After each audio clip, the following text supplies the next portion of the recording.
नमस्कार M Taylor चैनेले आरेकटी भिडियोते सकल बंधुदेर स्वागत। आज के आमी ब्लाउजेर पिछन पार्ट पेपारे काटिंग करे देखाबो। तो प्रथमे आमी पेपारटिके नियेछि, पेपारटिके निये समान दु भाजे भाज करते हबे। तो एखाने आमी पेपार दिए काटिंग करे देखाबो। तो कापड़ो सेम भावे दु भाजे भाज करते हबे। तो एदिके बंद अंशर दिकटी आमार दिके और खोला अंशर दिकटी अपर साइडे নিয়ে নিতে হবে। নিয়ে নেওয়ার পর ঝুল যার যত থাকবে তার সাথে 1 ইঞ্চি যোগ করতে হবে। তো এখানে আমি ঝুলের মাপটি নিয়ে সোজা করে দাগ দিয়ে দেব স্কেলের সাহায্যে। এই দাগ দুটি মিলিয়ে দেব।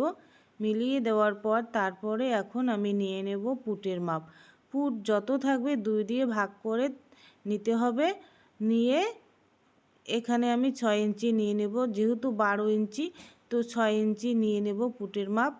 তো বন্ধ অংশের দিকে আমি 6 ইঞ্চি নিয়ে নিয়েছি আর খোলার অংশের দিকটি অপর দিকে রয়েছে। তো এবার পুটের মাপ নেওয়ার পর তারপরে আর্মহোলের দিকেও আমি 6 ইঞ্চি নিয়ে নেব। 6 ইঞ্চি যেখানে শেষ হয়েছে সেখান থেকে আমি বডির মাপটি নিয়ে নেব। বডি অথবা ছাতি তোমরা কি বলো আমি জানি না, তো কমেন্ট করে জানাবে কি বলে।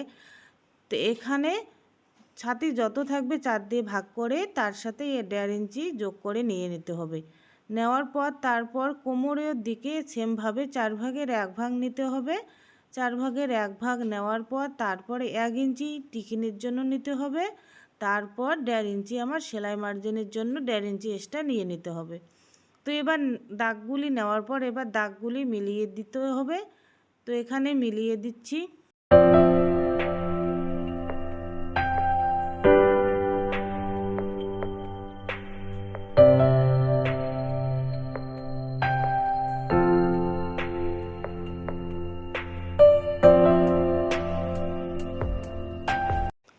এবার দাগগুলি মিলিয়ে দেওয়ার পর এই আর্মহোলের কোনা অংশটি আছে সেখান থেকে আমি কোনাকুনির উপর থেকে 1.5 ইঞ্চি উপরে একটি দাগ দিয়ে দেব।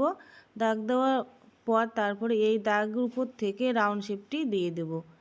তো এখানে আর্মহোলের রাউন্ড শেপটি দেওয়া হয়ে গেলে তারপর এখন আমি গলার চওড়া নিয়ে নেব। গলার চওড়া নিতে হবে বডি যত থাকবে, বডি অথবা ছাতি যত থাকবে 12 দিয়ে ভাগ করতে হবে। 12 দিয়ে ভাগ করে যত আসবে তো গলার চওড়াটি তত নিতে হবে। নেওয়ার পর তারপরে গলার ডিপ কাস্টমার অনুযায়ী নিয়ে নিতে হবে, কাস্টমারের পছন্দ অনুযায়ী। তো নিচের ডিপটি আমি 3 ইঞ্চি নিয়ে নেব। 3 ইঞ্চি নেওয়ার পর বাক্স করে নিয়ে তারপরে রাউন্ড শেপটি দিয়ে দেব।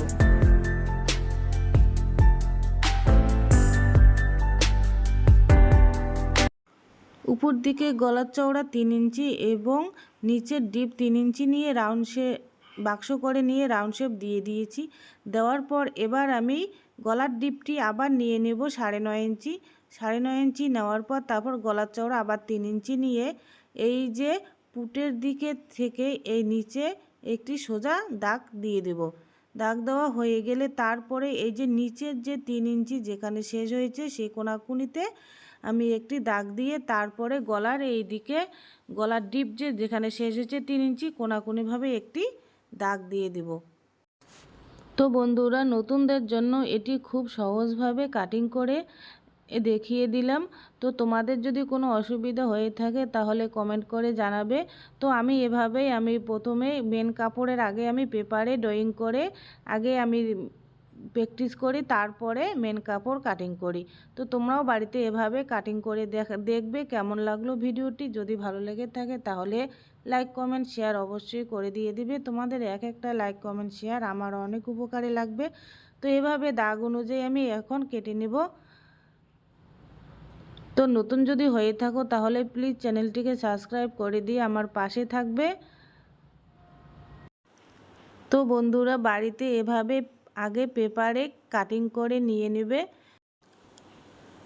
তো কাটিং করার পর এবার পেপারটি খুলে নিয়ে দেখব তো কত সুন্দর একটি শেপ চলে এসেছে। তো এভাবে যদি আমরা ব্লাউজের পিছন পার্ট কাটিং করি তো অনেক সুন্দর লাগবে। তো একটি নতুন ডিজাইন। তো তো কেমন লাগলো এই ব্লাউজের পিছন পার্টের ডিজাইনটি? যদি ভালো লেগে থাকে তাহলে অবশ্যই লাইক কমেন্ট শেয়ার করে দিয়ে দিবে।